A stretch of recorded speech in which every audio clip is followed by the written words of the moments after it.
l'ensemble des talibés qui composent la confrérie et l'ensemble des faits culturels et culturels qui affectent la confrérie, qui est à conserver et à préserver et qui distingue la confrérie de toute autre chose qui n'est pas la confrérie. Je donnerai juste un exemple de patrimoine très important qui existe dans la Mouridia, mais qui peut ne pas être immédiatement perceptible et que la recherche devra mettre en évidence, que la recherche seule met en évidence. Quand je prends par exemple la question de l'anthroponymie, c'est-à-dire le nom des personnes, quand vous regardez aussi bien les descendants de Cheikh Ahmadou Bamba comme ceux de ces cheikhs et qui s'est étendu à l'ensemble de la confrérie, les prénoms des personnes sont souvent des noms qui ont une connotation arabe. Mais quand on vous dit Cheikh Abdoulahat, tout le monde sait que c'est un mot arabe, mais tout de suite, on sait aussi que ça renvoie au mouride. Bien qu'étant un mot arabe, vous ne trouverez que difficilement une personne dans le monde arabe qui s'appelle Abdoulahat. Donc ça fait partie du patrimoine mouride. Vous retrouverez la même chose au niveau de la toponymie. Il y a à la fois rupture, mais également expression d'une spécificité d'appropriation de la langue arabe qui est très spécifique au mouride. Quand vous voyez dans ce que j'appelle le Ahlul Mbakiyou, vous avez tous les lieux, toutes les agglomérations qui ont été créées avant le Cheikh, vous avez très souvent le nom Mbaké là-dedans.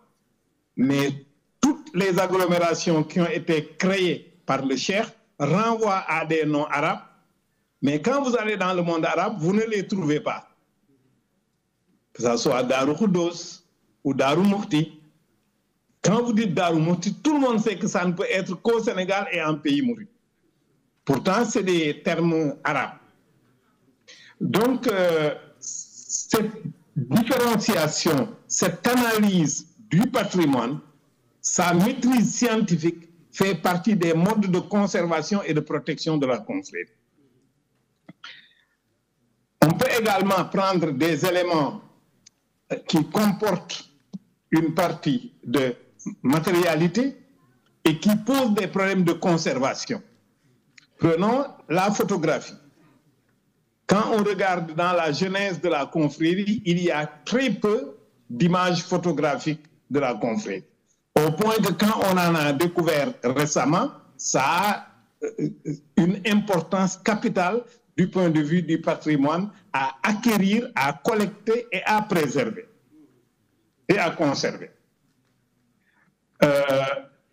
Pourtant, dans notre situation actuelle, parce que le patrimoine a une dynamique, le patrimoine est quelque chose de vivant. Il n'est pas mort, il n'est pas figé. Il continue à se produire. Le patrimoine mouride s'enrichit presque chaque jour de quelque chose de nouveau. Comme l'a dit tout à l'heure Dr Cheikh Gueye, Touba en lui-même est un musée. On pourrait aussi dire que tout mouride que vous voyez est un musée. Vous verrez que Seigneur Ablaye Mbaye Père, c'est un musée. Donc aujourd'hui, on a énormément de photographies. Comment sélectionner? Comment préserver ce qui mérite d'être conservé? Quels sont les critères qui vont être employés? Et quand on aboutira à cela, on aura une énorme quantité d'objets, d'artefacts. Et ces artefacts, il faudra les préserver au point que le cerveau humain puisse les analyser et les utiliser.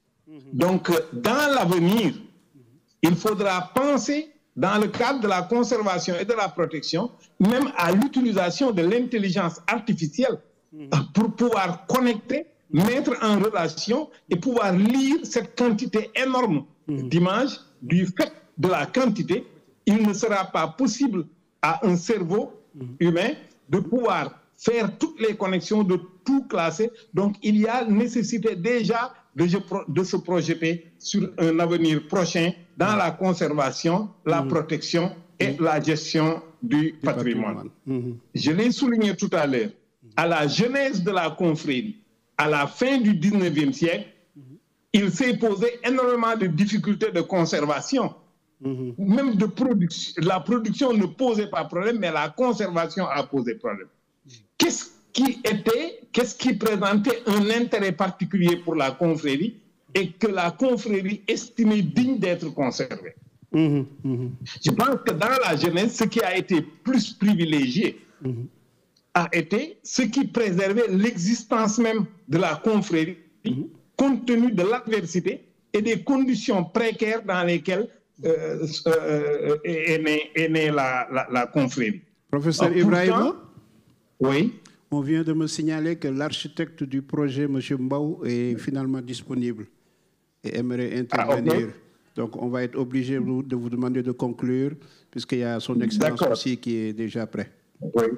Allez-y, concluez en une minute. Donc, je disais que ce qui était important pour la confrérie en ce moment-là, c'est de garder ce qui était fondamental autour des khassaïd, des modèles d'éducation mis en œuvre, et je pense que cela a eu une importance capitale. L'aspect matériel du patrimoine a été peut-être moins préservé que son aspect immatériel.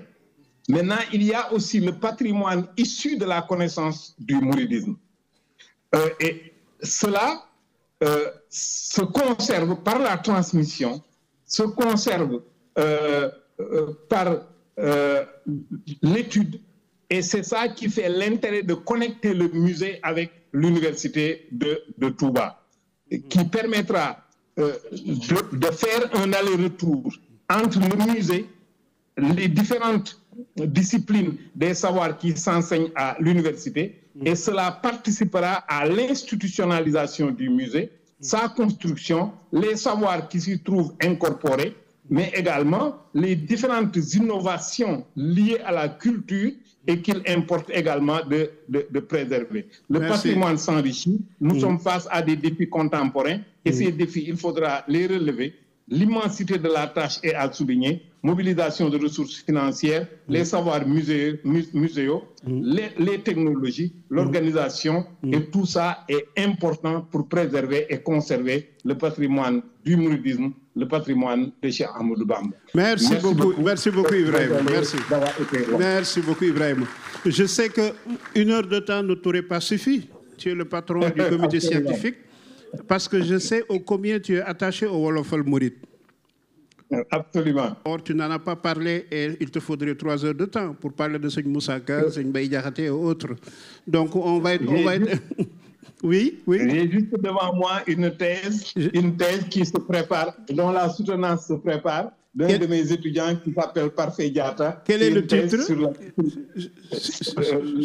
Le califat de Touba entre tradition et modernité, histoire de la vie autonome de la confrérie des Mourides 1927-2007. Merci beaucoup Ibrahim. Merci.